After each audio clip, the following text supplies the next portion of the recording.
Bismillahirrahmanirrahim. Assalamualaikum warahmatullahi wabarakatuh.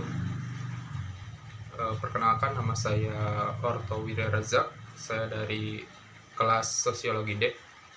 Nomor induk mahasiswa 12180303048. Di sini mungkin saya akan menjelaskan beberapa materi bahasa Indonesia yang sudah saya pelajari dan saya dapat pada perkuliahan sebelumnya.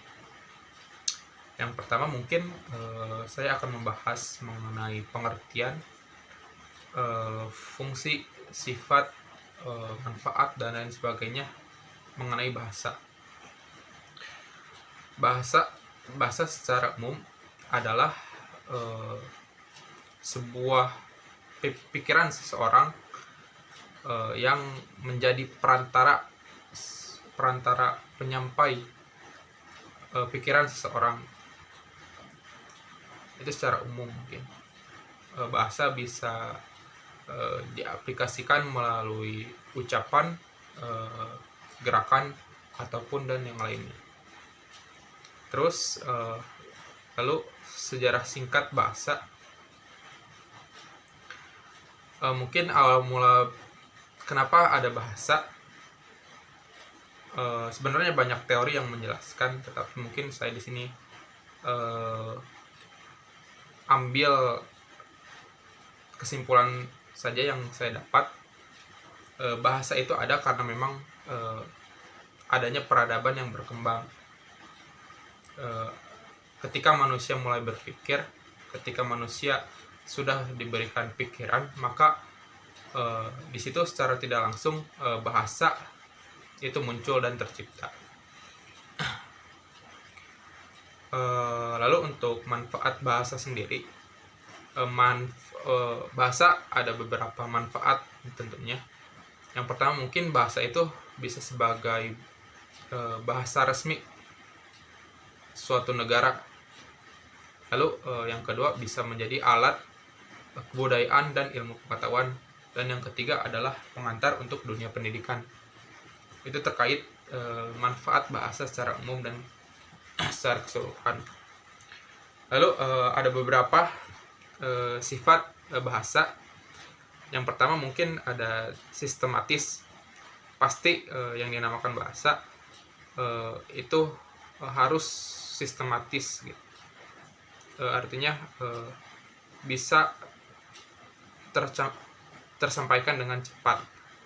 Yang kedua, bahasa itu harus bermakna. Yang ketiga, pelafalan bahasa harus selalu jelas. Yang keempat, ada kesepakatan dalam bahasa. Yang kelima adalah konvensional. Mungkin itu ada beberapa sifat dari bahasa. Lalu mungkin yang terakhir terkait fungsi bahasa. Yang pertama mungkin fungsi bahasa itu adalah sebagai wadah ekspresi manusia, khususnya yang tadi saya sampaikan bahwasannya bahasa itu menjadi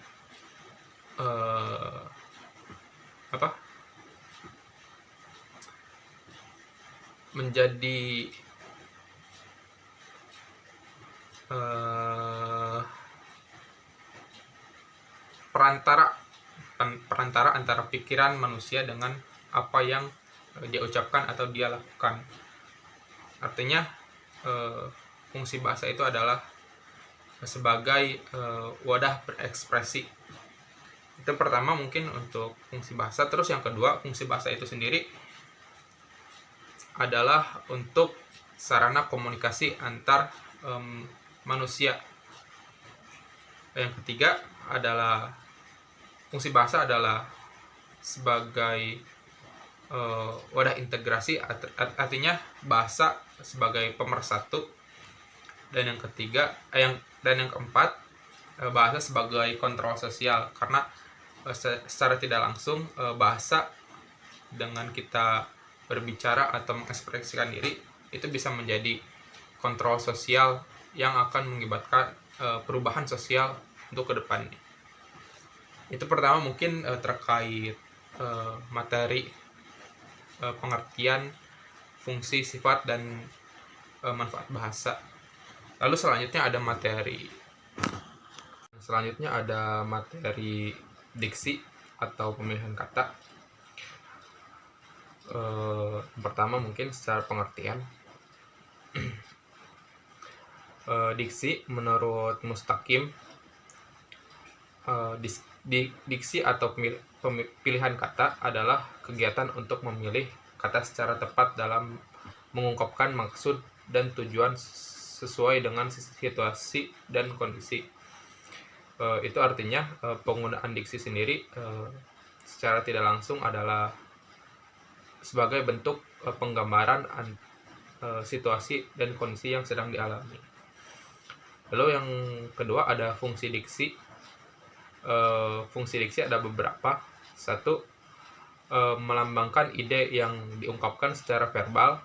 Dua, membentuk wujud ungkapan gagasan yang tepat. Yang ketiga, mewujudkan komunikasi yang berterima. Yang keempat, mencegah salah pemahaman. Dan yang kelima, mengefektifkan komunikasi. Itu ada 5 fungsi diksi. Lalu ada 3 kriteria pemilihan kata atau diksi. Yang pertama adalah ketepatan atau tepat. Artinya pemilihan kata itu harus tepat sesuai dengan maknanya. Lalu yang kedua ada cermat. Dalam pemilihan kata pun khususnya diksi dalam hal ini harus dengan cermat untuk dipilih. Dan yang ketiga adalah keserasian antar kata. Itu ada kriteria pemilihan kata. Lalu ada syarat-syarat ketepatan pilihan kata. Yang satu, ketepatan kata bisa dianalisis pertama mungkin dari proses membedakan makna, denotasi, dan konotasi dengan cermat. Itu yang pertama mungkin. Lalu yang kedua, menggunakan kata abstrak dan konkret secara cermat. Yang ketiga, menggunakan kata umum dan khusus. Kata umum itu berarti merupakan kata yang memiliki ruang lingkup dan mencakup banyak hal. Sebaliknya kata khusus adalah kata yang memiliki cakupan terbatas gitu. Lalu yang keempat ada menggunakan kata baku dan non baku. Kata baku itu adalah kata yang yang telah ditentukan gitu. Dan kata non baku adalah kata yang tidak sesuai dengan kaidah bahasa. Yang kelima mungkin ada makna leksikal dan gramatikal. Leksikal adalah makna kata secara lepas dan tidak berkaitan dengan kata yang lain, baik dalam frasa, kata maupun kalimat sederhananya. Lalu makna leksikal sendiri merupakan makna atau arti yang tertulis dalam kamus. Yang terakhir mungkin ada materi tentang penggunaan kalimat efektif. Mungkin secara pengertian, menurut Wijono, kalimat efektif adalah kalimat yang singkat, padat, jelas, lengkap, dan dapat menyampaikan informasi secara tepat sehingga apa yang disampaikan dapat mudah dipahami oleh pembaca. Itu sedikit pengertian singkat mengenai kalimat efektif menurut Wijono. Lalu lanjut kepada ciri-ciri kalimat efektif. Yang pertama mungkin ciri-ciri kalimat efektif adalah yang ke-1, memiliki fungsi subjek dan predikat. Artinya segala kalimat yang sudah ada subjek dan predikatnya itu bisa disebutkan sebagai kalimat efektif. Lalu yang kedua adalah sesuai dengan ejaan yang berlaku. Ejaan berlaku yang ada di Indonesia itu ada di Pedoman Umum Ejaan Bahasa Indonesia atau PUEBI atau PUEBI atau Kamus Besar Bahasa Indonesia atau KBBI. Lalu yang ketiga terkait ciri kalimat efektif adalah diksi yang benar. Seperti yang tadi sebelumnya telah dijelaskan terkait penggunaan diksi, pada kalimat efektif pun penggunaan diksi itu dituntut untuk ya jelas gitu. Lalu yang keempat,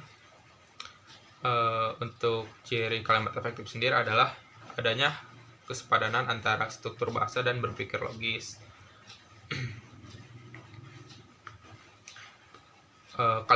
Kalimat yang efektif harus memiliki padanan struktur, yaitu keseimbangan antara gagasan dan struktur yang digunakan. Satu, terdapat subjek dan predikat yang jelas seperti yang tadi sudah dijelaskan. Lalu yang kedua ada tidak ada subjek yang diduplikat. Yang ketiga, predikat kalimat tidak didahului oleh kata yang.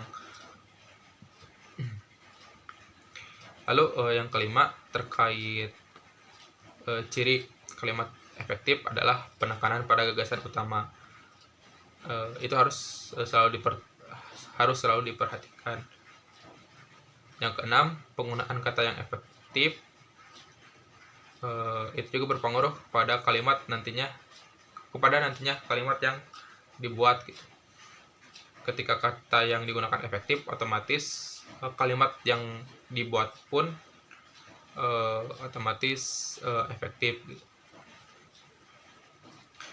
Lalu yang ketujuh, variasi struktur kalimat. Dalam kalimat efektif mungkin diperlukan variasi agar kalimat tersebut ketika dibaca itu lebih efektif gitu. Tidak pasif dan aktif. Lalu selanjutnya ada syarat kalimat efektif. Yang pertama mungkin syarat kalimat efektif adalah tepat penalarannya. Lalu yang kedua tepat kebahasaannya. Yang ketiga tepat kata dan istilah. Dan yang keempat tepat ejaan. Lalu lanjut kepada jenis-jenis kalimat efektif. Yang pertama ada kalimat argumentasi. Yang kedua ada kalimat ide dan gagasan. Yang ketiga adalah kalimat formal. Ya, segitu untuk jenis-jenis kalimat efektif. Yang pertama saya ulang lagi, kalimat argumentasi. Yang kedua adalah kalimat ide dan gagasan. Yang ketiga adalah kalimat formal.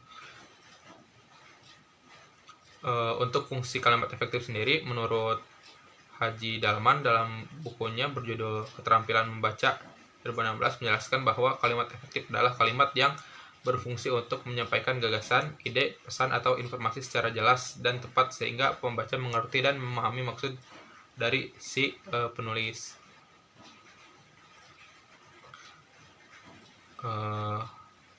Lalu yang terakhir mungkin membahas kalimat efektif adalah manfaat